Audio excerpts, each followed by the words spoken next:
Good afternoon, ladies and gentlemen. You are welcome at our next training event from IOC project series. This training will be focused on introduction to ParaStation Modulo with focus on ParaStation HealthChecker. And it will be done by Stefan Krempel and Patrick Kuven from ParTec. The agenda will be as following. This training will take 2 hours today. We will start with the introduction to ParaStation Modulo. And after that, after 1 hour, we will continue with insight into ParaStation HealthChecker. And at the end, you will see a short demo session and, of course, questions and answers. But I think that we will have also time during the training for questions and answers when it will be suitable. So I hope that most of you are already aware about IOC project, but for the newcomers, let's give me to give you a short introduction. So this IOC project is focused on storage I/O and data management for exascale architectures. This project is member of a family of C projects funded by EuroHPC-JU. All of these projects are addressing modular supercomputing architectures. Deep C project is focused on software for exascale architectures, Red C on a network solution, and as I said, IOC project is focused on input-output software for exascale architectures. Here you can see a list of project partners in alphabetical order. The consortium consists of 11 partners from 6 countries, and it is led by CA from France. The goals of the projects are following. The first one is, of course, design and development of a novel management and storage platform with focus on usage of different types of object stores, hierarchical storage management, on-demand ephemeral provisioning of storage services and scheduling, and also co-design with next-generation IO-intensive HPC-oriented applications. On the right side here, you can see a high-level schema of IOC architecture. And in the middle, you can see the layer system monitoring and IO instrumentation. And this is the part of the architecture we will focus on today. So the training today will be done by Stefan Krempel, who is HPC software engineer at ParTec since 2009, and Patrick Kuven, who is HPC support analyst at ParTec since 2018. And we will start with introduction to ParaStation Modulo. So Stefan and Patrick, the floor is yours. Hello, everyone. Welcome to our today's talk about ParaStation Modulo and ParaStation HealthChecker. The presenters, first of all, my colleague, Stefan Krempel. As mentioned, is an HPC software engineer since 2009 at ParTec. And myself, I'm Patrick Kuven, and I'm a HPC support analyst since 2018, so since 5 years. These tools we will present, so I will present the ParaStation Modulo, and the focus part will be done by Stefan Krempel. And yeah, so Stefan, do you want to say a few words? A little hello? Yeah, so hello everyone. Thank you that you are all joined today and are interested in our introduction. Yes, as Patrick already mentioned, I will do the focus on the HealthChecker because I'm one of the main developers of this tool, and he will now start to give you an introduction of our overall software stack. So Patrick, I would say, go ahead. Yes, thank you. So first of all, of course, the slides about ParTec and So ParTec is an HPC specialist. It was founded from a research project at the University of Karlsruhe in 1995. So ParTec itself was founded as a spin-off 4 years later. And since 2004, we are a full service provider. And now, since 2021, we are on top a full systems provider. So we do the modular supercomputing architecture. We are pioneering it, and this is done for over 10 years now. The ParaStation Modulo, which I will present to you, is extensively used in production environments. It's the basis for co-design and co-development, and it also enables the ParTec support. So my daily work is done with all the tools of ParaStation Modulo. So maybe, I know what I'm talking about. I use these tools every day. And ParaStation Modulo serves as a platform for research activities like on Deep, or now the C projects, Deep C, Red C, IOC, and OIPEX, in exascale related projects, those are, but also we are a platform for the modular supercomputing architecture and quantum and AI related projects, just like HPCQS, QSolid, and COE Race.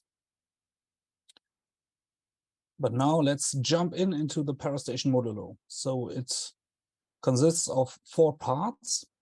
The first part is the ClusterTools. Those are tools for provisioning and management. So the administration of a HPC cluster, like imaging of nodes, doing rolling updates, installation of nodes, all this stuff. And it has a tight integration with the HealthChecker, which is the second part presented by Stefan, the second part of this series. The HealthChecker is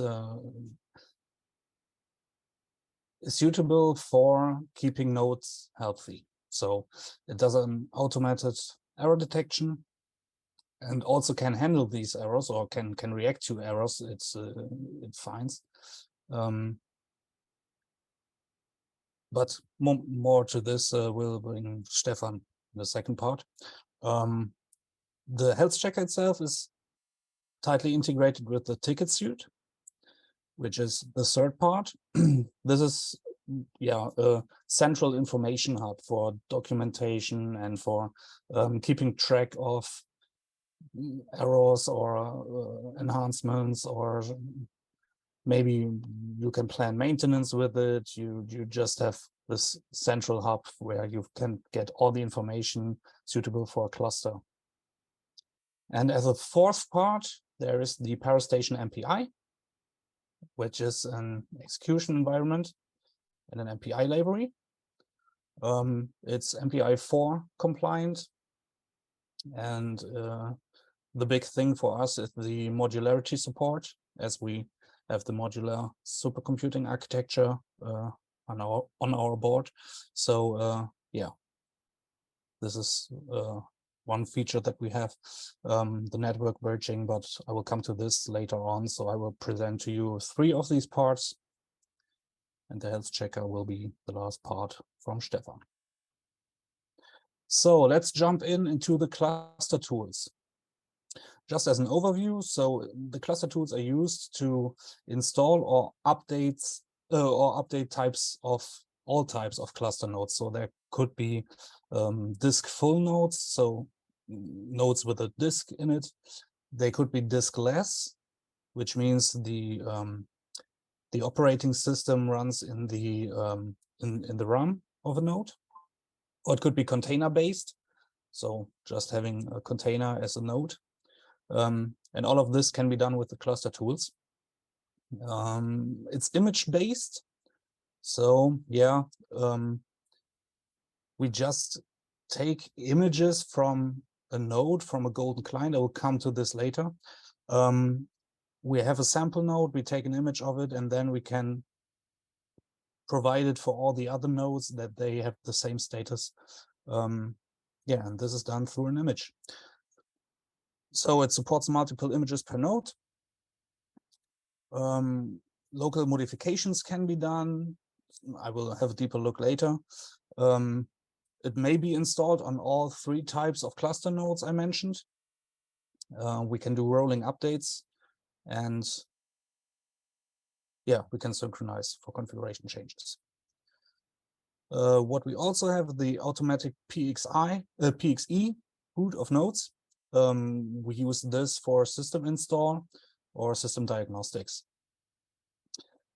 On top of this, yeah, we have a set of tools for the system management. So for the configuration and image handling, of course, these tools work with it. We have console redirection through IPMI, but in the future we will also support Redfish. This is under development. Yeah, and it provides a uniform interface. So it doesn't matter what hardware differences are behind it. So we can use several, we can support several clusters and use it in the same way. And yeah, so it's, let's not say easy, but it's yeah, easier doable than having to deal with all the hardware differences. Yeah, and as I mentioned at the beginning, we have a tight integration with the HealthChecker and the TicketSuite.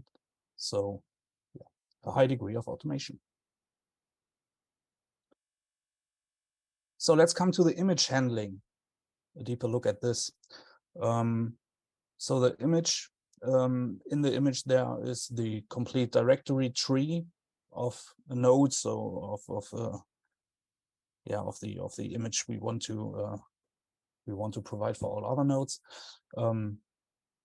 Of course, there are on top local modifications, so there are post-install scripts or overrides.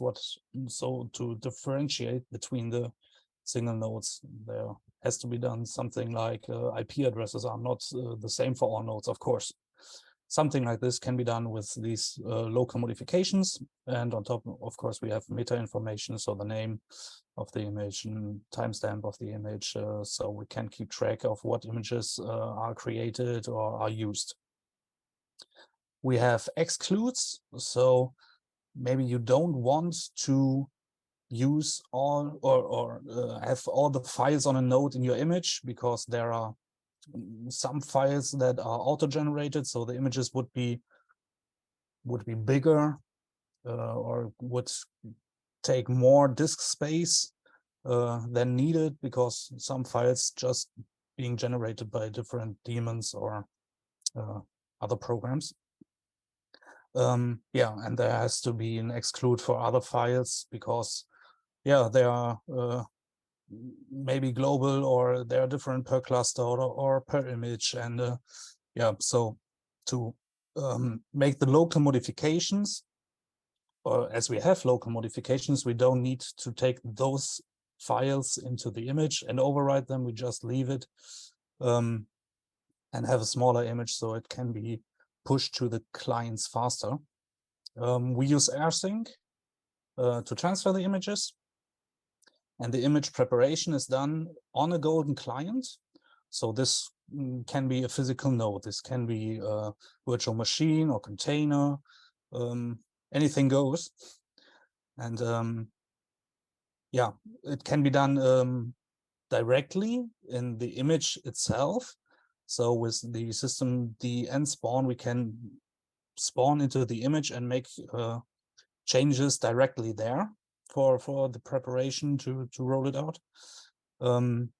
Yeah, we use a locking mechanism to ensure the consistency, so that nothing went wrong. And we have the support for admin supply changelog. So again, for keeping track of what happened, what image has which changes in it, and yeah, one can choose the right image to roll out. So on the right side, there is a little graphic to it. So in the first point, we have the golden client. the image is taken and from the master node,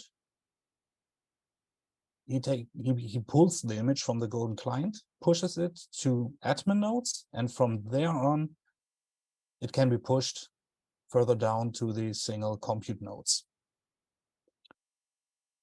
This is the way an image takes.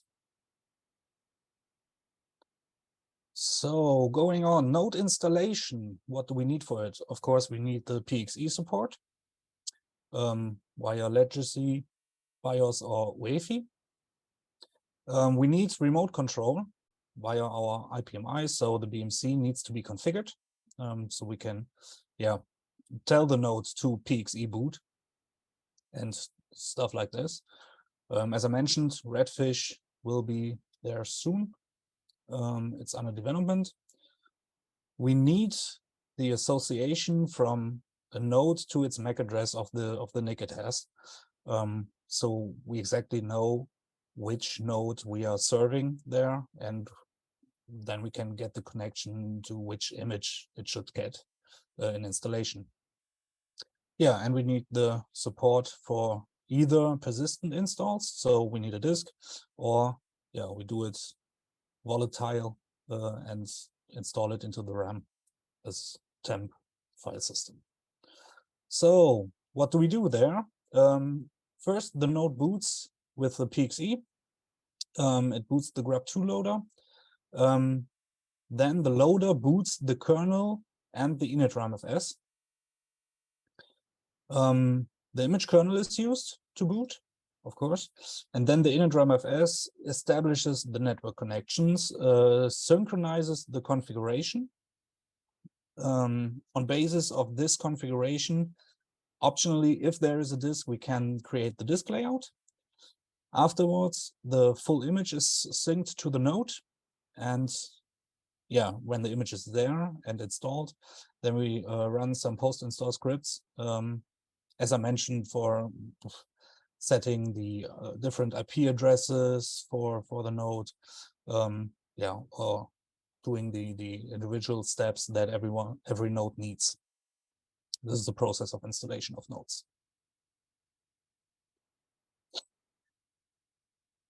As I mentioned, we have the persistent installation to disk.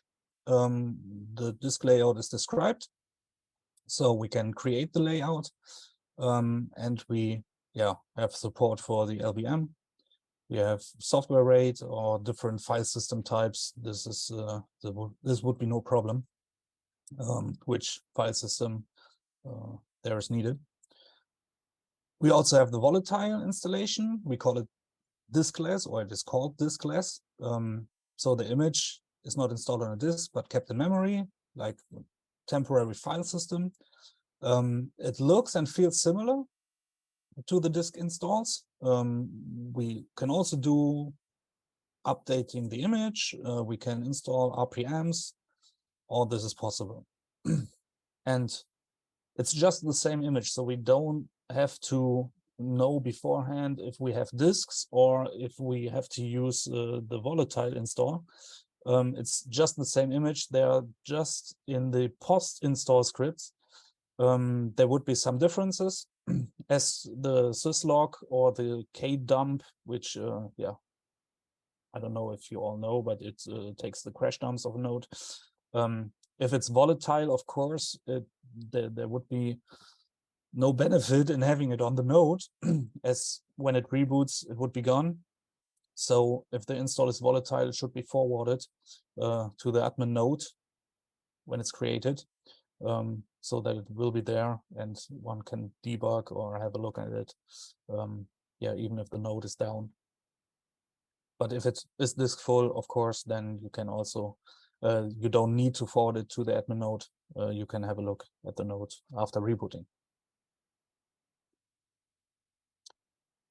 Post-install. So, as I mentioned, after the image has been copied, the individual steps for each node have to be configured. So every node has its host name, of course. As I mentioned, the network interfaces are different for everything. So the management interface, the IP over IP, There are different file systems, special routes, name resolutions, all this stuff has to be configured for each node differently. Then there are the BMCs. They have to be configured. They, of course, can be different too, with different users, passwords, all this stuff. Yeah, and the boot configuration, the grub2 boot configuration and the init RAMFS don't have to be the same for all nodes. They can be the same, but they don't have to. And so they are done as a post-install step. Our solution, as I mentioned, are post-install scripts. There is a tool, psconfigure, for those configuration tasks. It uses a database. Our database, psconfig, is the tool for it, or is the name of the database. And those entries are turned into commands or configuration files. And so the configuration can be done. As we have it in a database, it's parameterized. And we have the ready-made plugins for this common configuration tasks. So for the most steps, they are already there. They don't have to be defined. But if we have a new cluster, we can also, of course, define new ones if the hardware or something like this is different to what we know beforehand. So just a little example on the psconfigure. So the post-install scripts. At the lower left here, we have the entry in the database for a host, or so for a compute node. And it says that there are different network interfaces. So the management net, it's typically Ethernet, or here a second type, IP over InfiniBand. And for the node specifically, there are the IP addresses, or for the Ethernet here, we also have the hardware address of this node. It has, in this case, 2 pointers, one to on the upper left part, it's the network management. So these are default configurations of this network interface for the cluster, like the MTU or the device name, the net mask. So this is the some overall configuration. The same a little right for the InfiniBand. So we just need to define the individual configurations inside this host object and just point to the default configurations for the cluster. Those informations are taken by psconfigure. So, and then we say in one step psconfigure manage-net. And on the right side, you see what's going into the interface configuration files on the disk or on the system. And so you see it takes the different IP addresses for InfiniBand on the bottom, or Ethernet on the top. So this is how it works. We also have container installation, of course, as I mentioned. So yeah, it's again the same image. So it doesn't matter if it's for persistent, for volatile installs, or if we use containers. Currently, we support LXC containers, but it's always the same image. If you want to install a new container, you need to use the PSCluster tool. And yeah, say that it has to reinstall a node. It copies the image to the container directory and runs the post install scripts. Of course, the container versions of it. But yeah, it's nearly the same steps we do for all other nodes in other configurations. So, and once the container is up and running, we can do the same as for all others, for all other type of nodes too. We can update the container and yeah, just do image update, or we can collect the image. If the container is the golden client, then we can say please cluster image get, and it would pull the image and give it to the master node.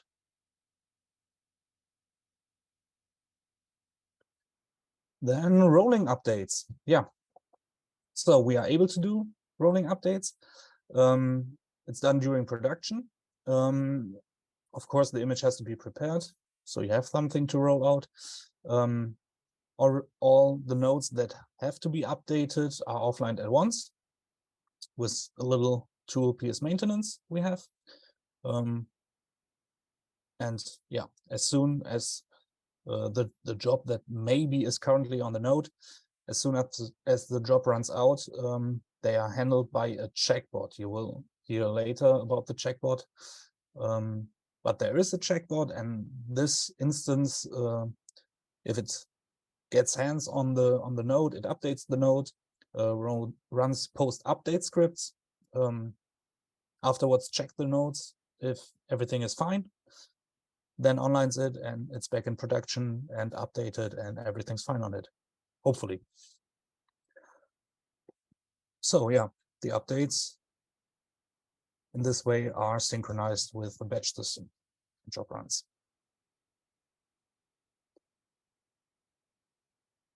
This should be it to the cluster tools. So now just a little slide about the TicketSuite. I leave out the HealthChecker, of course. But yeah, let's take a look at the third part I mentioned before, the TicketSuite. It's the central information hub. Yeah, and it's the central location for every problem, error that arises. So it's dedicated to one single system. So each cluster has its own TicketSuite, normally. Yeah, it's deployed in the early phase so that you can keep track just right from the beginning of building a cluster. Yeah, and it's of course accessible for all involved people. So for all people that need to have these information, of course, they all get access to it. It's based on Truck.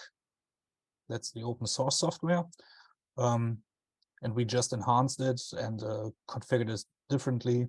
Have some plugins and common language interface tools for it. But in the future, so it just doesn't have to be Truck. It can be GitLab. This is currently under development, the integration to it. Yeah, it has various interfaces for for handling tickets in it.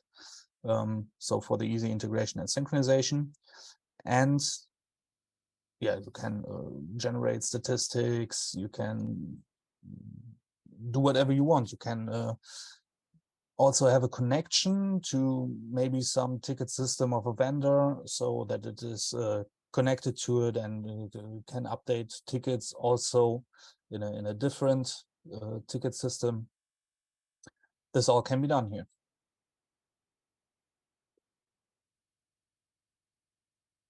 So that was the TicketSuite. Now we get to the ParaStation MPI. There is a process manager to it, a scalable process manager. So we have the we have a daemon for the process manager. There's one instance of this daemon running on each computational node. It's responsible, of course, for startup and control of processes. It does intra-job resource assignment, provides precise resource monitoring, all of this. Also provides a PMIX server to the application. And at the end of each job, it would also guarantee proper cleanup. The job is ended one or the other way. Doesn't matter if it's canceled or if it runs fine. It always does the proper cleanup, so everything's fine afterwards. Also, in this process manager, we have a plugin called PS Slurm, which is a full integration for Slurm. It replaces the Slurm daemons on each node, enforces the resource limits, and collects itself the miscellaneous information. So what do we have here? Accounting, energy, file system usage, and forwards it to the Slurm control daemon as the central instance. But yeah, to see this, there are the advantages. So of course I have to tell you why we do this and not just use the Slurm daemons. Yeah, we have the benefit of the proven functionality, stability with the process manager, so we can guarantee it works. The benefit, the second benefit would be that we have extra features for heterogeneous environments. So for the modular supercomputing architecture way of doing things, therefore we have extra features. Also, the number of daemons is reduced, so we would need to have a process manager and we would have to have the Slurm daemon. But so as we integrated it, we just have one daemon and it's reduced. Yeah, it's integrated with the ParaStation HealthChecker, doing prologue and epilogue scripts, also scripts before a job runs to see if every node is fine, and epilogue scripts to check after a job if everything on the nodes is still fine. And another benefit, of course, is the fully controlled code base. So we can fix problems very quickly or add unique features if they are needed. Yeah, we can do this on our own. These are the benefits.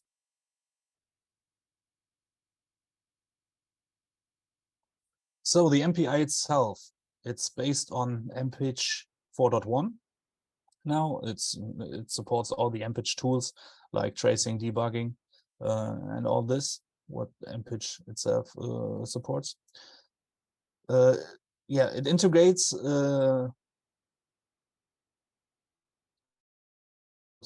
it integrates into the MPICH on the MPID layer. By implementing it as a ADI3 device. You can just see this here on the right. So on the lower half, there are the hardware interfaces, so the hardware itself. On the top, there are the MPI applications, and they don't have to have concerns about what interfaces underneath there. So through the MPI interface, we can do we have it here as MPICH itself, having it between, and yeah, so it's how do we say this? It's transparent for the user, so he just writes his MPI application and doesn't have to worry about hardware interfaces. We also have the PSCOM, which is a point-to-point communication library. I will come to this on a later slide. I will present it to you. Yeah, and it's also, of course, it's tightly integrated with the ParaStation Process Manager as it comes out of one hand.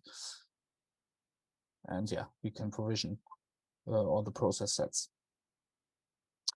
We have the PSCOM.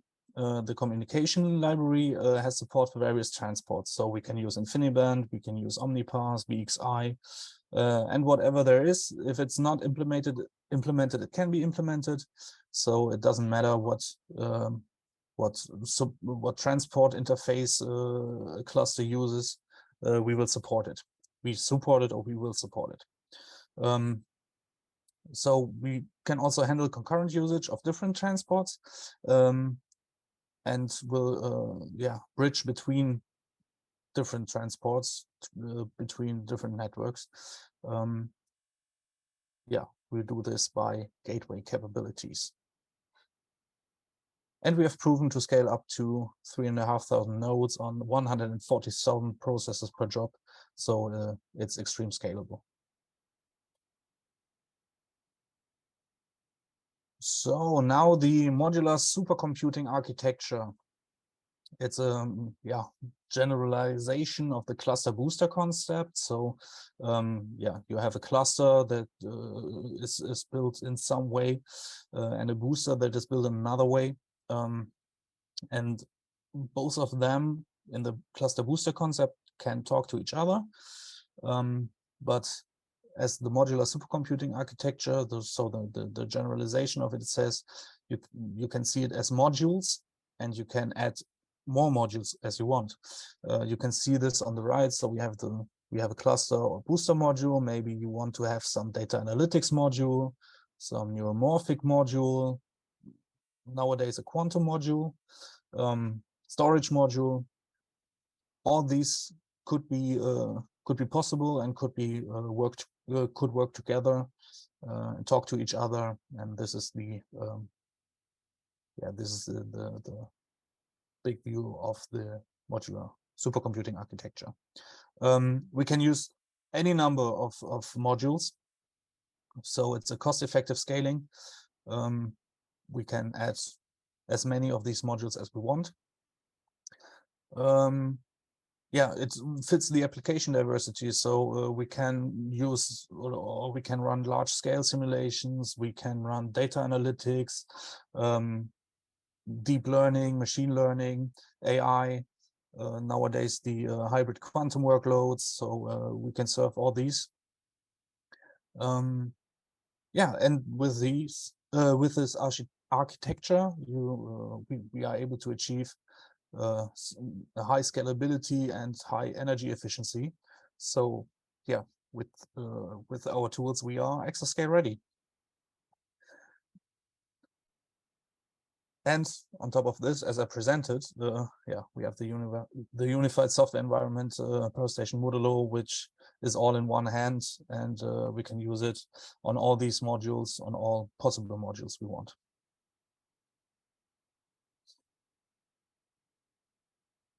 Yeah, the MSA awareness tells that, yeah, the support for multi-level hierarchy-aware collectives. So the communication between the modules is optimized. The communication patterns are optimized for the topology of the MSA. Yeah, the assumption on it is that the inter-module communication is the bottleneck. So if one module has to talk to another, maybe there is a bottleneck. Maybe this particular communication is slow. So maybe it would be better to dynamically update these communication patterns, as shown on the right. So the default on top, the binary tree. Cluster module will talk to the booster module, and the booster module will talk to the data modules. This would be a binary default tree, but as we are MSA aware, so the cluster module can talk directly to booster and data analytics. So the ways to go are direct, maybe then faster. We can have a look what's the fastest way to do this. Yeah, and therefore erase the bottleneck.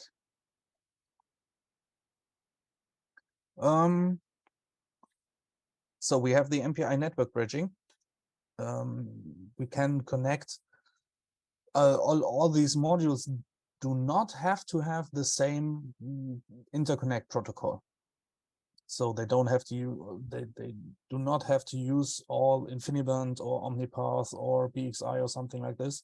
They can be different inside the module, but we make it transparent to the application layer and say, okay, they can talk to each other, and we through a gateway bridge between them.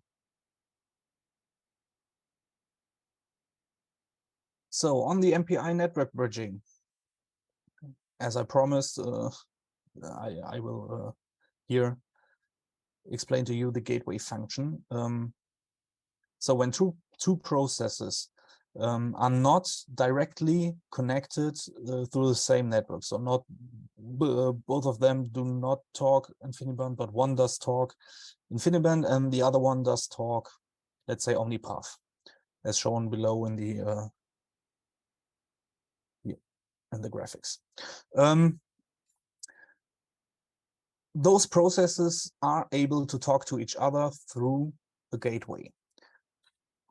So we have here on the bottom, let's start from the top. We have two applications. They both use our MPI, ParaStation MPI. The ParaStation MPI uses the ParaStation communication layer, PSCom, which is able to talk IB, InfiniBand, and is able to talk OmniPath. And so in between these clusters, there have to be gateway nodes. Those gateway nodes run the PS gateway daemon, ParaStation gateway daemon. They are connected to either one of the interconnects. And the PS communication layer can then, through these nodes, get messages through InfiniBand, translate it into OmniPath, and send it to on another module to the node where it, or to the process where its destination is. So this is the gateway. We have static routing. So yeah, we use the same gateway for different destinations. And we have, yeah, as I mentioned, full transparency to the application layer, doing virtual gateway connections. We also have successfully deployed this in production environments. So yeah, first it was implemented on the Eureka cluster booster system. So the Eureka cluster used the Mellanox EDR InfiniBand, and the booster, the Eureka booster system, used the Intel OmniPath, and they were able to talk to each other, and yeah, they showed that this works. So yeah, we have a support for not only InfiniBand or OmniPath, we also have the support for BXI networks. It was integrated as a new plugin into the PSCom.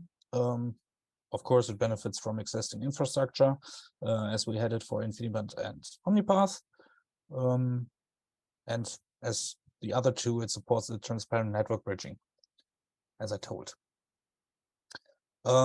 There are two communication modes for BXI networks. First of all, there's a low latency EG communications for short messages, and for mid-size and large messages, we use the high throughput rendezvous communication with BXI.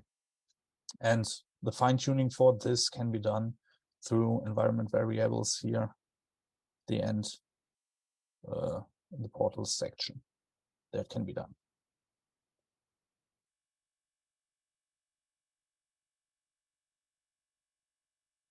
Another point of ParaStation MPI is, yeah, what we want to do. We are not able, what means we're not able, we are, this is under development, the availability for MPI applications. So this is developed in the context of the Deep Sea project. Yeah, and the thing about this is one should be able to add or remove HPC resources from a job or to a job during job runtime. So let's say if a job starts on, I don't know, 128 nodes, and at the half of the runtime, it just needs half of the nodes for the last half of the runtime. So then there are 64 nodes unused for half the job. So they could be released, they could be removed from this job and used by other HPC jobs. So yeah, we could make a better utilization of the whole cluster if this is ready and developed. Yeah, it supports MPI 4 sessions at ParaStation MPI. So it can be job initiated. So the job says, okay, I know now I will not use these resources anymore.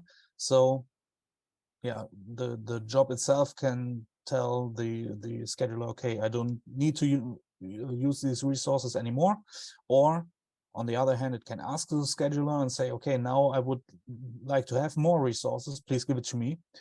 Or the scheduler itself can initiate this process of adding or removing the resources. Yeah, and just reorganize the resource usage for an optimized job queue or something like this. And yeah, of course, if it can be done by a job or a scheduler, it can also be externally initiated, that the author of a job yeah, can make decisions and say, okay, at this point in my application, I don't need all the resources anymore, so we can give it free. Yeah, so let's go on. The mailability challenge. There are three big challenges to it. First of all, there is the application challenge. Yeah, you have to have a checkpoint and a restart procedure with modified resource specifications. So yeah, you just say, okay, I'm now at this point of my application. I don't need these resources anymore, so I will go on now with lesser resources. That's about the application challenge, how to do this. Yeah, so of course that the handshake with the scheduler required for automation, so that the scheduler can handle this information and says, okay, give the resources back to me, or here you have more resources if you want more or if you need more. So yeah, the MPI sessions need to be able to reinitialize MPI apps. Then there is the scheduler challenge. So we need a bidirectional interface with the MPI runtime. There are, yeah, we have to deal with rectangular wall time shapes, node times wall time shapes.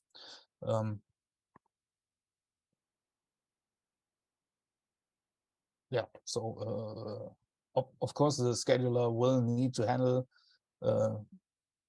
this resources that are now free, or has to have more resources assigned to other nodes, other jobs. And yeah, this of course is a challenge for a scheduler. And we have as a third part, we have the operational challenge. So yeah, jobs get compressed or get expanded, and this of course affects the system utilization, science throughput, turnaround times, energy efficiency, all of that. Yeah, this has of course has to be addressed as a challenge itself. So, and yeah, let's say you have to bring the users to use this mailability and to say, okay, I want to give my resources away at half of my job because I don't need them anymore. The user could just say, I got the resources, just leave it to me. Why do I have to give the resources to others? So there has to be a mechanism of fair share usage model. There has to be rewards to have the user of it have benefit of giving resources away.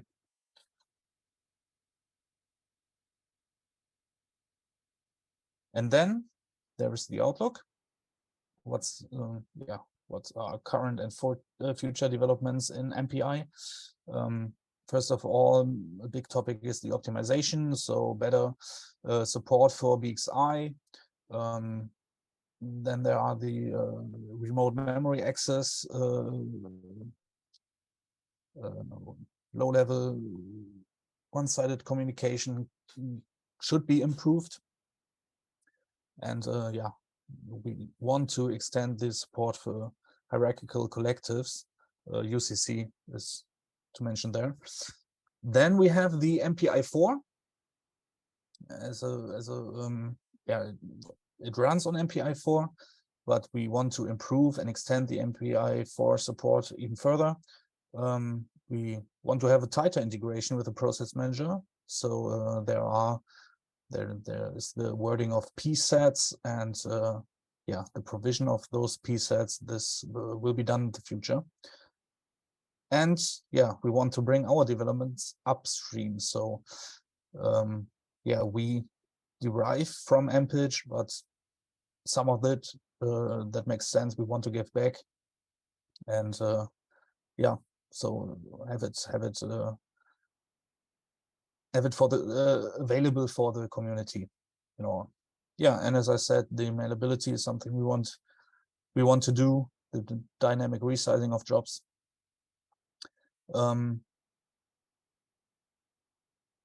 Yeah, have it application driven, so active, or done by the scheduler itself for better system utilization, so in a passive way.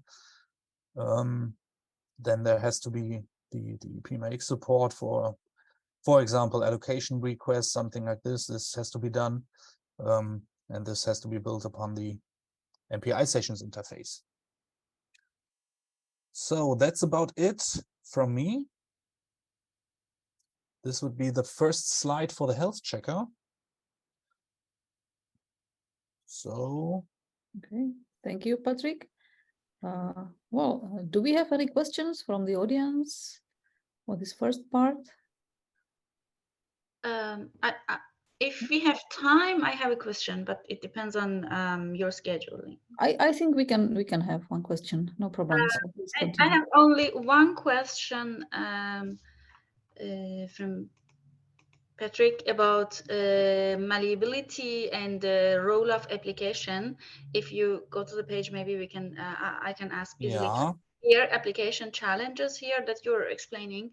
Also, The part that is related to dynamic MPI session support is, as I can see here, for that needed to be able to reinitialize MPI apps on the yeah. fly. Is this the part related to the application development, or it's more related to the scheduler development or process manager development? This is something that since I'm working in the application side, it's still a question in my mind that how and is it a collaborative things, or what do you think? What's your opinion?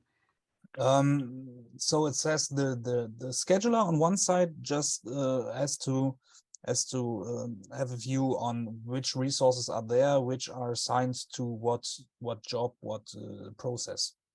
But this application challenge, it says, okay, we have a running MPI job, and this job needs to be, let's say, reinitialized. So firstly suspended, say, okay, we got until here, we stop here, make a checkpoint of it, then reorganize the resources. And after this is done, after I have all my new resources and everything is done here, then I will do a restart or resume my application and go on from there. So this has to be... Patrick, perhaps I can tell some words, especially about the PMI session stuff. I think this was the main focus of the question. Okay, maybe I got it wrong. Yeah, go on. Yeah, our first, so the current plan is to do the change in the application shape using the MPI session mechanism. So it is a cooperative approach. So on the one side, the application developers need to use the session concept to be able to reorganize the patterns of their applications. So they need to be able to kind of reinitialize the application run by starting a new MPI session. So if you change the resources that you are using, then you need to finalize the session that has been running on the old resource set and reinitialize a session that is running on the new resource set. This is the side of the application developer. But of course, the MPI library has to support all this and has to give the best tools possible to the application developers to use these capabilities, so that the setup of new communicators and such things, of course, are not up to the application developer, but are hidden in the MPI library, or perhaps, this is not clear right now, in an additional library that can do these steps for you, so that the application developers do not have to dive too deep into this topic. I understand. Thank you. The only thing left for me is, Dalton, if I need to get deeper in the composition of the, I mean, this resource pattern, this resource allocation pattern in each application maybe is different. So in our case, for example, do we need to get deeper into the composition and again reallocate these resources to the application? Or I should wait till the new library do you understand me? I mean, it depends. Yeah. Final. I understand. Yeah, I understand your questions. Actually, this is a topic that is highly under development. As Patrick said, this is a topic of the currently still running Deep Sea project, and there are many ideas how to solve these problems. There are discussions between application developers and the developers of the middleware layer, and this is not finalized at all at the moment. So unfortunately, I cannot give you the final answer to this question right now. Thank you very much, both of you. Thanks. I got it. You're welcome. Yeah. Thank you for the question. So, yeah, I would assume if there are no further questions, I would stop my share, and Stefan, you could jump in. Yeah. Do my very best. Here we are, I hope. Yes, now we can see our slides. Great. And can you see my pointer too? Not Just yet. move it around a little Yes, bit. I can see. Yes. Okay, great. Okay. It's too small, but yeah. So, thank you, Patrick, for the overall introduction into ParaStation Modulo. Yeah, as already said, I will now give you a focus on the details of the ParaStation HealthChecker. The ParaStation HealthChecker is meant to monitor the integrity of the computing environment of a HPC cluster. So this means it somehow collects all the tools that are used to do this job. And so we come to several components that are more or less connected to each other. So the main part, the core component, is the local checking of nodes. This is the part that will take most time in my talk, because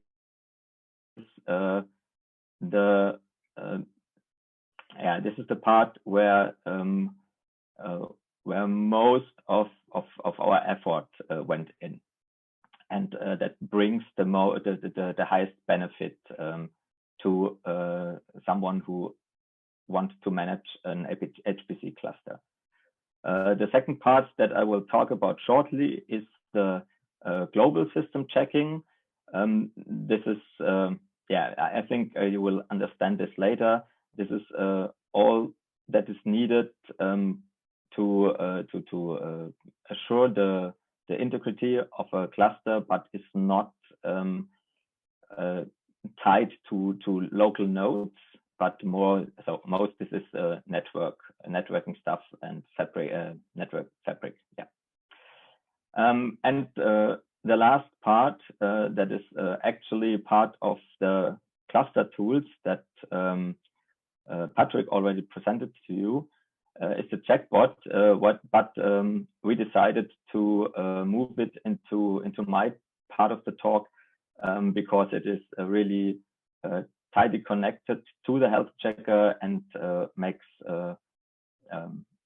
makes heavy use of the HealthChecker capabilities. So I personally like to talk about the chatbot as an automatic administrator, but yeah, you will see this later why I do this. So in general, the main part. So from now on, I talk about the actual core HealthChecker tool. This is an expandable framework that is meant to assess health of hardware, software, configuration, everything that is needed to keep an HPC cluster working. One of the design focus is that all the testing should be non-destructive. So we do try to never disturb running jobs or to change things in the system unexpectedly. It is very flexible, so it can be used in multiple scenarios. On the one hand, this is mostly by trigger events. So this can be job driven in the prologue or the epilogue phase of an HPC job. It can be on reboot of a system or by manual triggers by the administrator, or it can be used in a periodical fashion, like, for example, the chatbot that you already heard about, and I will later go more into details, is using it. So the local node versus global checking I already explained. And the most important thing is that the HealthChecker is meant to maximize the system usability by reducing all downtimes of resources inside of a cluster. So the features of the HealthChecker are that each instance is running autonomous on a local node. So there is no synchronization or communication between HealthChecker instances needed during runtime, and that leads to unlimited scalability. The framework, as I said, the HealthChecker is basically a framework that has to be filled with life.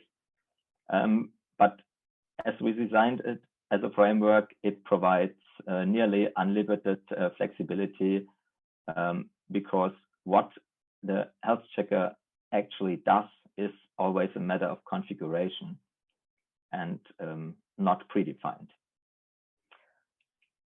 We provide parallel execution of tests just to not postpone real work of the jobs longer than it is necessary. Oh, sorry, I have to drink something.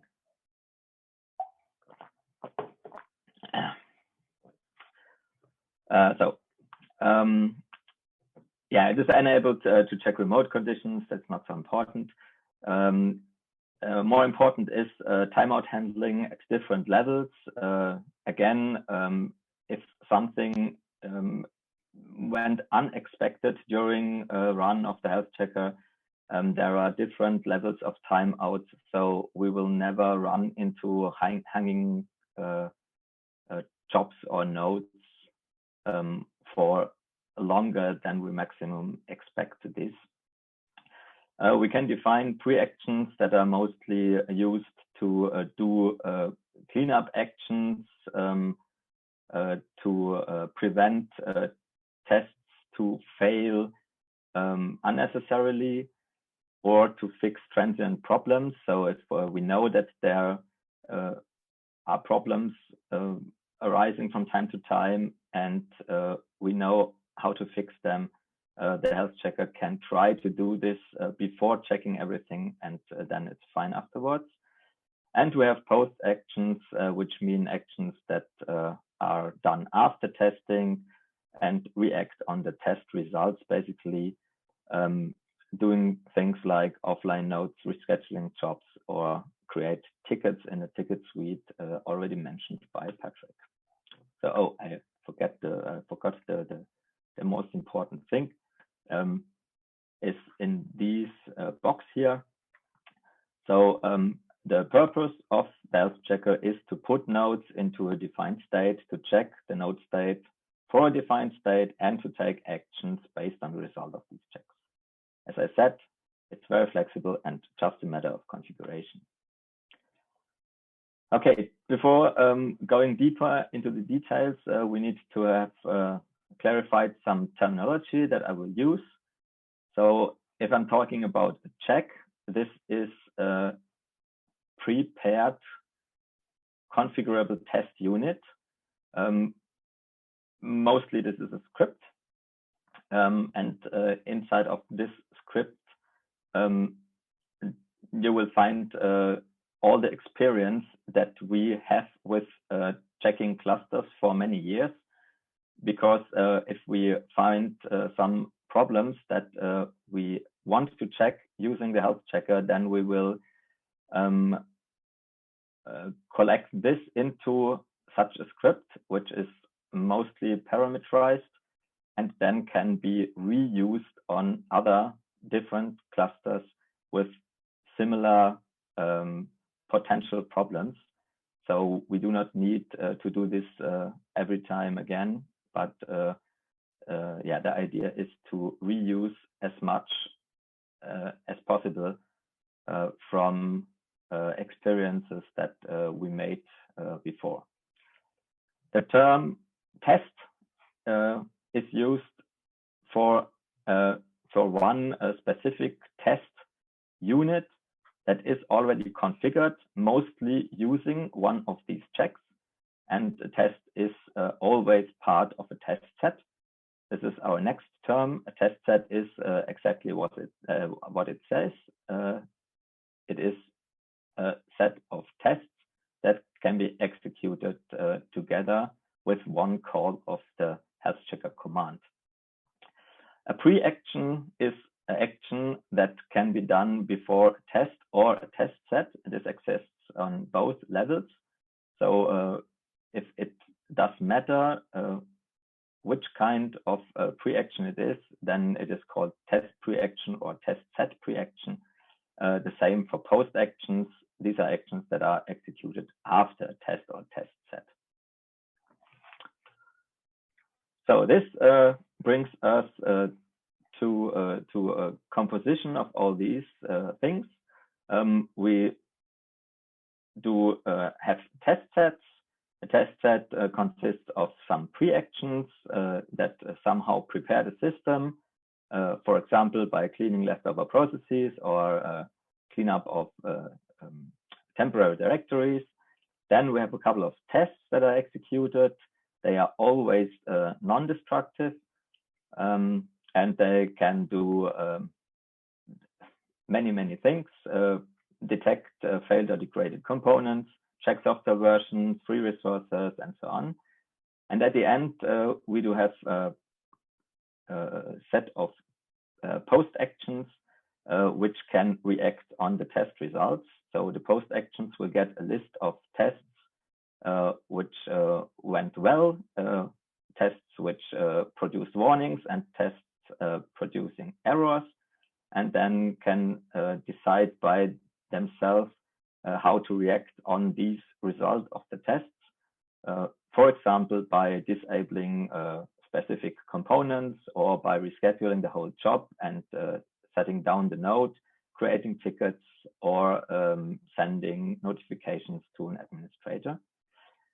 And at the very end of an health check run, there is one result. This is just an exit code that can mean OK warning, error, or timeout, so that the executing script, if it is not a person but in some way automated, can then again react on the overall result of the test set run, which means normally that everything is okay. So everything is okay, or something is not okay, and then react on this. So this can be used to make it more understandable. Here's an example for killing user processes. This is a very common situation. So the process management was not able to clean up all user processes. Perhaps some of them did stuck in IO operations, so have been unkillable at the time of the cleanup of the last job. So usually in the prologue phase of the next job, we do these steps. So in the pre-action phase, there is the process cleanup script called, and as options, it gets the users that are allowed to run jobs or to have running processes on the node. This is mostly root because you never want to kill all jobs that root is running on a system, and perhaps some other user in this example, it is PSCD, and it will try to kill again all processes that are not owned by one of the allowed users. This is in the pre-action phase. Then in the test phase, we will run the test user processes, which uses the prepared check user processes sh, again with the allowed users as a parameter. And this test will not try to kill processes, but just check if the killing of the pre-action was successful. And if this is the case, the test will return OK. If it is not the case, so there are leftover processes of one user that is not allowed to have them, then it will fail. And in the post-action phase, then it will check whether the test was okay. If it was okay, then it will do nothing. But if it was not okay, so there are processes left that should not be running, still running, then it will drain the local node by the script slurm set offline. So how do this configuration look like? This is a snippet from a psconfig, our configuration database that you already heard about from ParTec. In this case, we define a test set, the test set prologue, as you see here, and we define it by giving a list of pre-action cleanup from our example or other cleanup scripts. We define a set of tests. This could be many tests. So here is just a few of them in this list. And finally, we do have post-action. Mostly there are not so many post-actions because mostly the post-action is just have all tests been okay, then go ahead, or was there an error, then set the node offline and hand it over for further checking. So we can define timeout, as I mentioned. This is very important to not run into an forever hanging situation. And we can give a special command that is executed when we hit the timeout, because it is possible that the timeout occurs during the action phase, perhaps by a misconfiguration, and we want to prevent this too. So there can be given a special command that should be a very short script that is very error-proof to not hang them by themselves.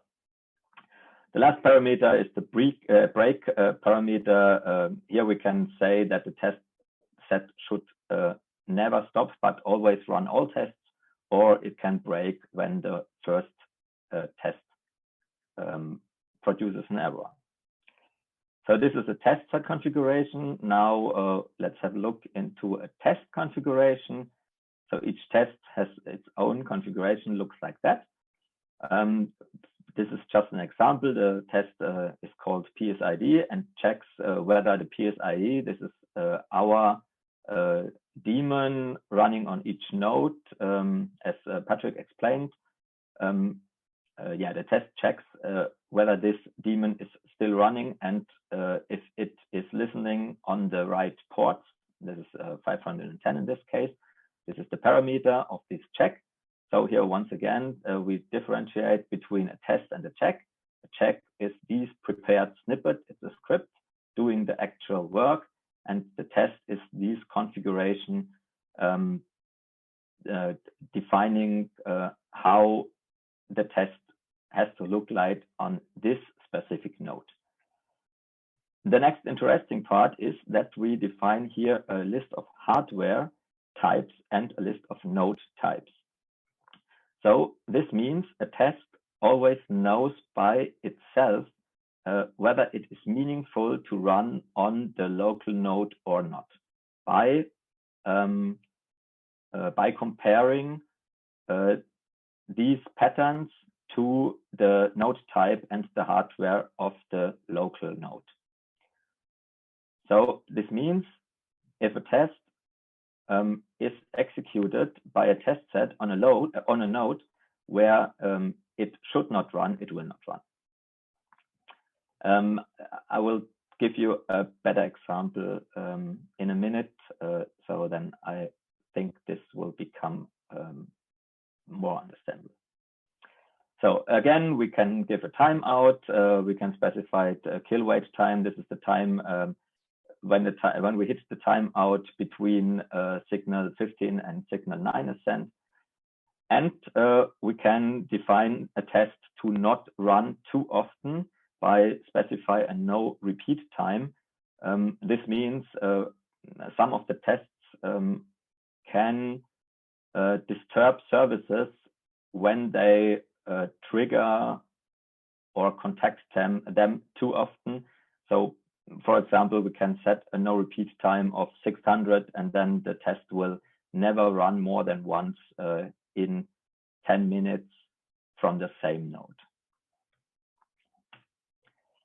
So now I will give you a somehow more detailed example to make all this even more understandable.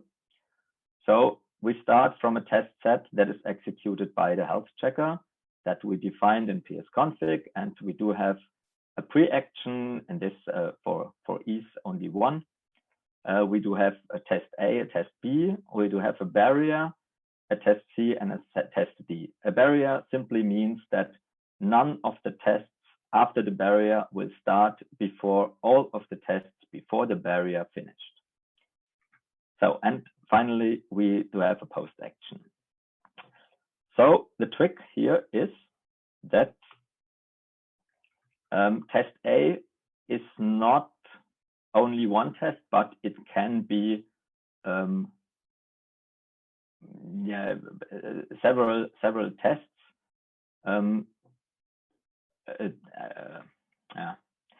So from programming languages, you know perhaps the term overloading. I will use it here as well. So we can kind of overload tests. So test A is not only test A, it's test A1 and test AB, but they differ in the node type that is defined in the test configuration. So test A1 only runs on compute_CPU and test A2 only on compute GPU.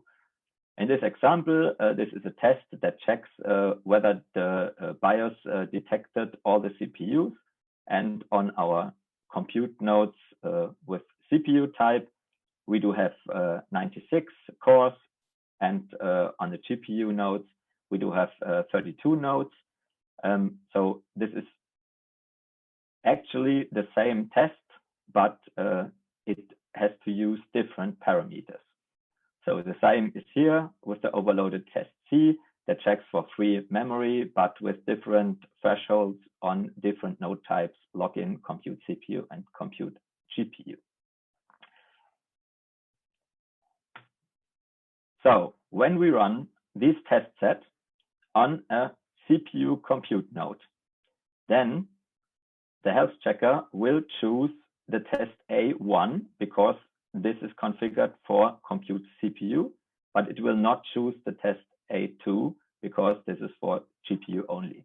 It will choose the test B because it is configured for every node type, and they will run them in parallel because they are before the barrier. The same for test C. Test C will be choosing the test C2 because it is for compute CPU, and the test D because it is for every compute node type. Here's the wildcard. Yeah. So, and again, they will be running in parallel because they are both after the barrier. On the other side, if we are running this very same test set, so the same command is executed on a login node, then test B will be chosen, no test A, because none of the tests A are defined to run on a login node. Only test B will be chosen to run before the barrier, and after the barrier, only test C1, because it is defined to run on a login node, but not the test D, which is defined only to run on compute nodes. So, and the very same mechanism exists for actions too. So pre-actions and post-actions are defined very similar and do choose the same overloading and limiting mechanism to decide whether they are meant to run on the local node or not. So here is a summary of the advantages that we gain from this design. So you need only to define one test set for one situation. So this is, of course, with the MSA approach in mind. We do have several different node types that are involved in the same HPC job, and we do want to run the same prologue on all of them. So we can do this.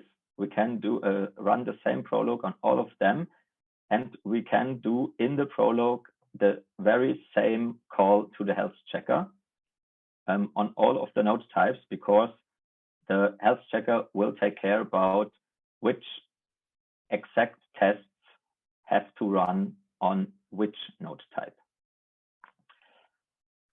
The second part is to use predefined checks to easily define similar tests. Of course, with test overloading, you will have to define many times tests which are very similar to each other, mostly only differ in some parameters. And with the predefined checks, you can easily do this without heavy code replication and yeah, bad things like that. Yeah, finally, you can use limit and overload the tests and actions to make them to make the same test set suitable for different node types. This is actually a conclusion of the first 2 points.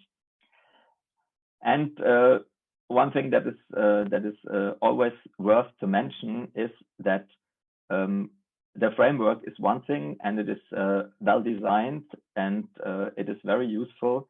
But the most benefit you can get from the HealthChecker is to use the large collection of already prepared checks that comes with the HealthChecker. And in these checks, there lies many years of experience with doing this job. So this is all about the core component of the HealthChecker. Now, very short about the global checking. There are, of course, some parts of a system that cannot be checked from inside each local node, but that need to have a kind of more global view on the system. And so we do this job from the service nodes or admin nodes side. And this does mostly inspecting log files or using special tools for network fabric monitoring, like IBDiagnet is mentioned here. And from there, we can interface to other monitoring components as well. This is one thing that we are doing in IOC. I do have a slide to explain this later on. So, and now, more interesting perhaps, the checkbot. As mentioned several times, this is a tool that makes heavy use of the HealthChecker's capabilities by supporting the day-to-day work of an administrator and taking tasks away from him that are annoying because it's always the same.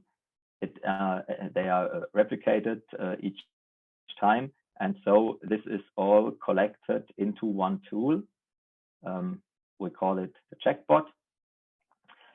And what the checkbot actually can do is it can run periodically on the service nodes and check for offline nodes, and then perform configured tasks on these nodes, or task actions.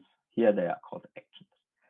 So these actions can be to power on the nodes when they are offline.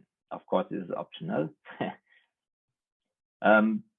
They can perform updates of the nodes, especially important if a node is offline for a long time, then perhaps it missed some updates and it is necessary to get it up to date with the other nodes. Then here is the part of the HealthChecker. It can run the health check. Perhaps it detects that not everything is fine with the node right now. So it can run some fix scripts for well-known problems where you can trust into automatic repairing procedures.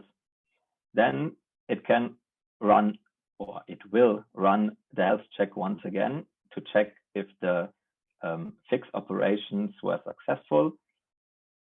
If they have been, then it can take the node back online, and it can update the tickets, clear maintenance flags, and all these things to have all the system again in a consistent state, and every point has the same view again on the node.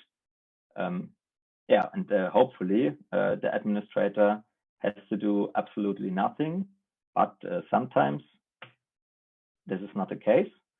So here we have an overall overview on the workflow, how the HealthChecker is usually be used by ourselves on the clusters that we are managing. So we start from a single node perspective, but this holds for all nodes of the cluster. The operation system is booted one time in the life. Then the health check runs a reboot test set to see if everything has been initialized in the way we expected it. In best case, everything is okay and the node is ready for running a job. Then it gets a job from the batch server in the prologue phase. The health checker runs again and checks whether everything is still okay. If it is, the job can run. After the job run, the health checker runs the test set epilogue, doing perhaps some cleanup actions and check whether the job has left over things or the system is now somehow in a bad shape. But if this is not the case, everything is fine and we go back to node is ready for running. This is the path that we all are praying for, but this is not always the case. So often we will run into the arrows, the red arrows to the right, which means the health check detected a problem. If the health check detected a problem, then mostly the node is set offline as a first action to not get new jobs on the node. If there is already a job scheduled on the node, it will be rescheduled and a ticket will be created. And all this will hand it over to the list of bad nodes. This part here is taken over by the checkbot. So the checkbot does periodic and automatic runs of the health check on these nodes and tries to fix them. If this is successful, then we are here again in this green part and the node is set online again. If this is not successful, then it is handed over to a human administrator. Right now, we do not have AI administrators, perhaps in the near future with GPT-5 or something like that. But currently, there are human administrators needed, and they will have a look on the nodes. Again, using the health check to investigate, as Patrick will show you in the demo in a few minutes. And then the circle closes. So I will not read the list here. This is just an example of all the checks that we have in our collection. More interesting in this audience perhaps is what we are doing with the health checker in the IOC project. Actually, we are using it on two different places. The first place is here, the left one, as a monitoring agent for the LLView monitoring tool by the Forschungszentrum Jülich. Here we run on the compute nodes in the test set epilogue and post action that is looking for events that occurred during the job run, and then those events are forwarded to the mother superior node, where another action is running in the epilogue finalize script that provides these collected information from all the nodes as one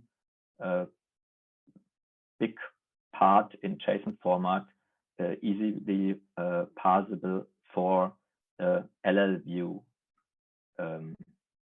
I guess it's a daemon. Oops.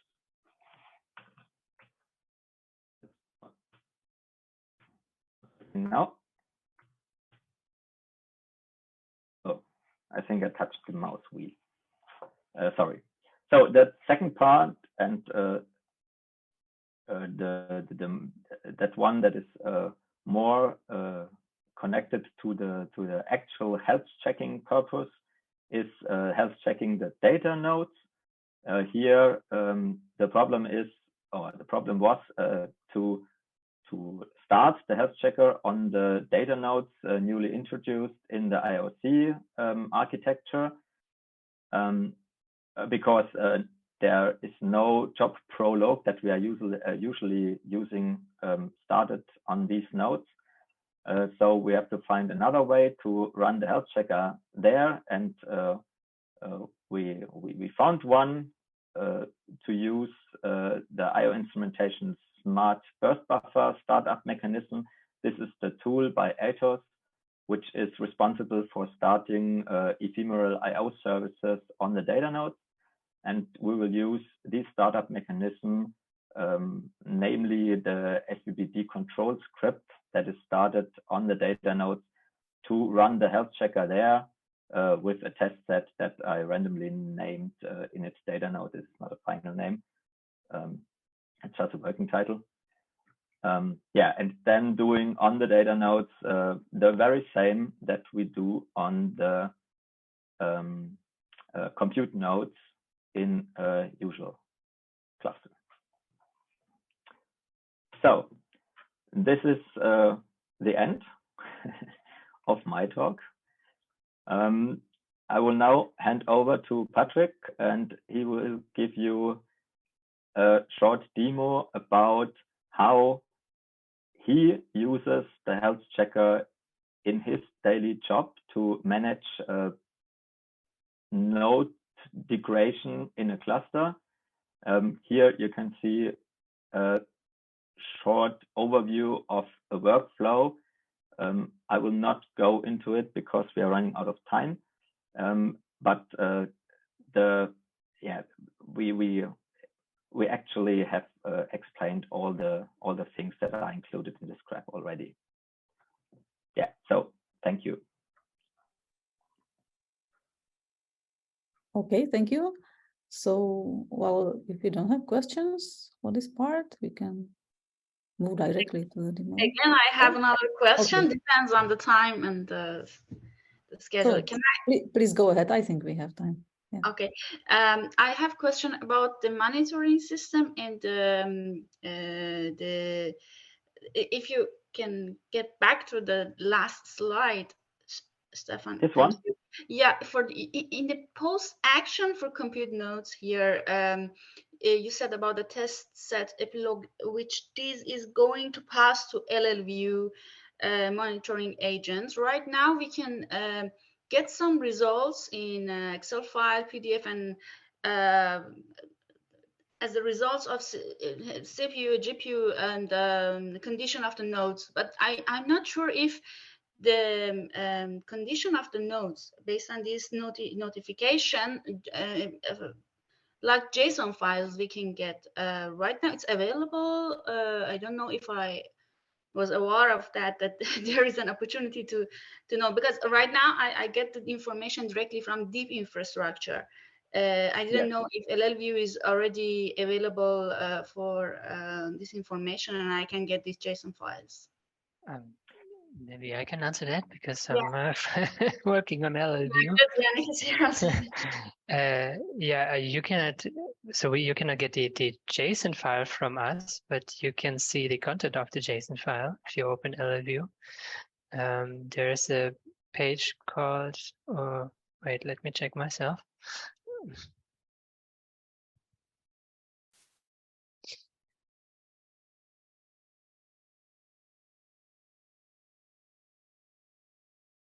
There's a page called System and then Node Errors, and there we list everything that we got from those JSON files. And this page is related to this post-action notification that they were explaining. Yeah, am I correct? I want to see if I understand. Yes. Yeah. So this is what I presented here is actually the way that the information takes that is finally presented on the page that Yannick just mentioned.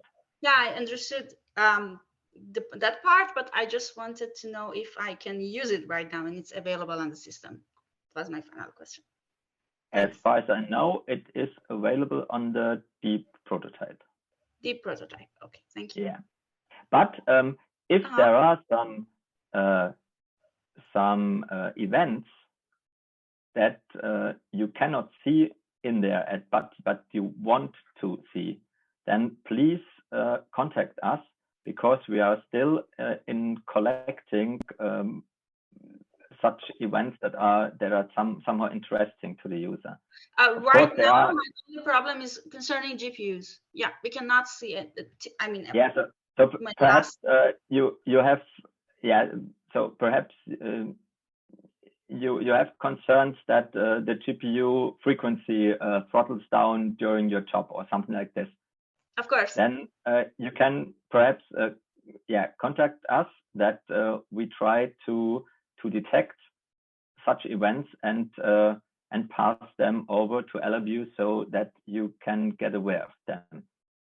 Perfect. I got my answer. Thank you very much. I will be in touch. Thanks. Yeah, you're very welcome. And thank you, Yannick, for jumping. I also thank you. Do we have another question? No. Okay, so let's move to the demo part. Yes. So, Patrick, the stage is yours again. Yes. Thank you.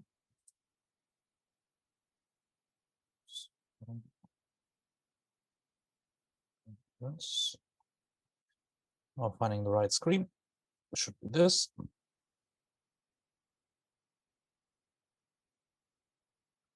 So hopefully you can all see it's a, yeah, I prepared a video, let's call it this, of my daily work. And yeah, let's see what I'm doing. So first of all, of course, I'm connecting to the master nodes, or to the master node 2 times. Let's see why. So then I have a script that tells me show drained nodes. So I can see all drained nodes, nodes that are drained in Slurm. We can see most of them are drained with the reason where there's a ticket. So let's say the node 0001 has the ticket 20,767, and the problem is there are InfiniBand link problems. So this is there are a few nodes showing this, but as I do this routine in the morning, overnight there was something going wrong with at least 5 nodes I see here, but I just wanted to see only, so I filtered out the nodes that already have a ticket. So here I only see nodes that have PS HealthCheck in the drain reason. And here we can see these are 5 nodes showing this problem. And 4 of them showed the problem with the InfiniBand counters link. 1 node with the EDA counters, so correctable memory errors, I assume. So in the 4 for the InfiniBand counters link, we see they are drained with the test set TS test set prologue. So they were drained before running a job. The job was rescheduled. So those nodes were not taken into account. We can see at which time this happened exactly. And the EDA counter was in the epilogue. So this is typically for correctable memory errors. They arise through a job runtime. And afterwards, the epilogue says, oh, there were correctable memory errors. Please take a look. So this was drained after job by the epilogue script. So I have to take a look on these 5 nodes. What do? I have another script so that I can get a list with the nodes that have PS HealthCheck in the drain region. Those are the 5 nodes. And what I do now is I use the PSH command, which parallelly executes the command on all the nodes I give it. So I say PSH -n, give them the nodes to execute the command on, and the command is PS HealthCheck manual. So I do a manual health check on all these nodes to see what went wrong. What's the problem? Manual is the test set. Manual is the test set, exactly. So test set is called manual, and it contains all tests. So if you, it's used to be executed manually, and if you execute it manually, you want to see all problems. So you want to execute all tests and see what's the problem there. So after a short while, it's finished, and so we can see I go through the nodes from top to bottom, of course. So first there was the node 190, which showed the problem in Finiment counters link, and it says that the problem here was a link down counter. So what I do is it is agreed on with the vendor that if the Infiniment counters link is 1 or is present, is not 0, then I will open a ticket. Therefore, we have a, so I stop it here. We have a tool, PS ticket. I say which node, which problem, Infiniment counters link, and he creates a ticket 2788 and offlines the node in Slurm with the respective drain reason. So having a look at the next node, 685, it's again Infiniment counters link, but the problem is not link down counter, it's port receive errors. So in this case, we agreed with the vendor that this counters will get cleared if this is the only problem. It seems that this is the only problem. So what I do is execute on the node the respective command for clearing the counter. So executing it, it's really fast, and it's done. So the next node, 704, it's just the same error, port receive errors. So just clearing the counters, that's what I have to do there. The next node is the node with the EDA counters. So what I see here is there are several correctable ECC memory errors in the SEL, in the BMC SEL, 9 times, I think. And here for the EDA counters check, he found 19 correctable memory errors. So the last time the SEL was cleared, from this time on, there were 9 new errors present in the SEL. Our threshold, as can be seen here, is 13. So 9 is less than 13, so the counters can get cleared and the node can go back in production. What I do, we have a tool, PS IPMI, which talks remotely via IPMI to the node, and I give the subcommand clear SEL. So the SEL gets cleared, that's done. And afterwards, I have to clear on the node itself the EDA counters. So there's a command for this. I typed it. It's a little longer.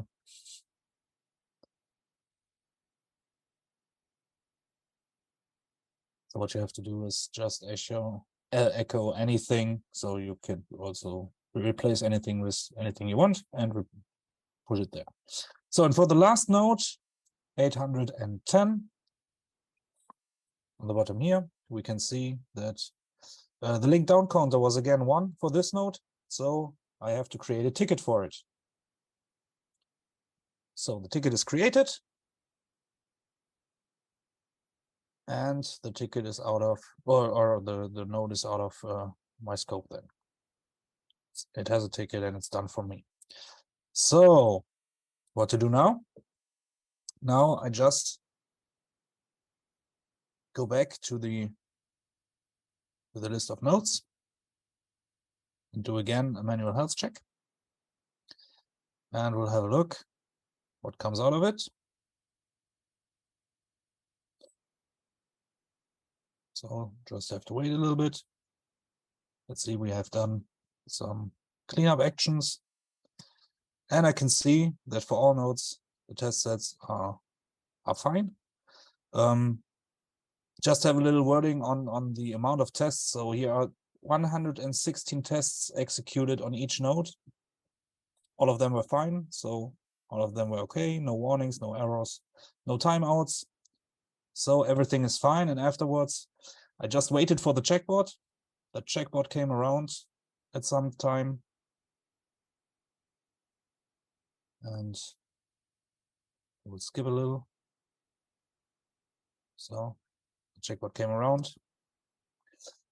I did again show drained nodes. So we see the node 190 has now the drain reason with the ticket. We see it over here. We did exactly this.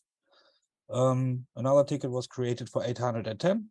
This is presented here, as we see, exactly as expected. And the other 3 nodes are again online. In the meantime, the checkboard came by and onlined the nodes that were fixed by myself. So that's about it. That's about the demo. This is my daily work. This is not all of my daily work, but this is part of my daily work, checking clusters like this. Nice. Thank you. So, okay, and I will. So Yes, again, any share. questions from audience for the demo?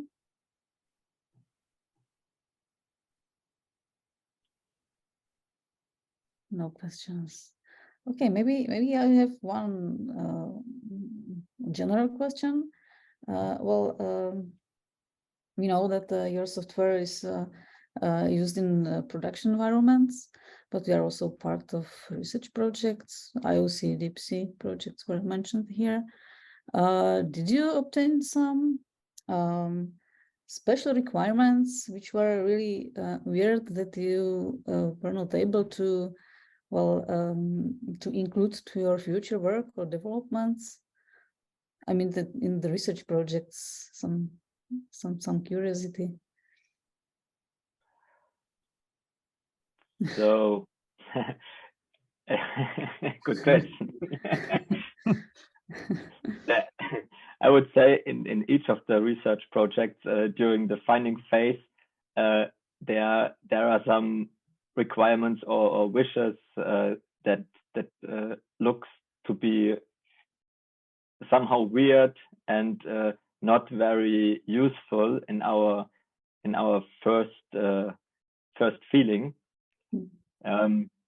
Yeah, but mostly when talking to the persons who came up with the requirement, we were able to find a solution that is somehow meaningful for them as well as for us.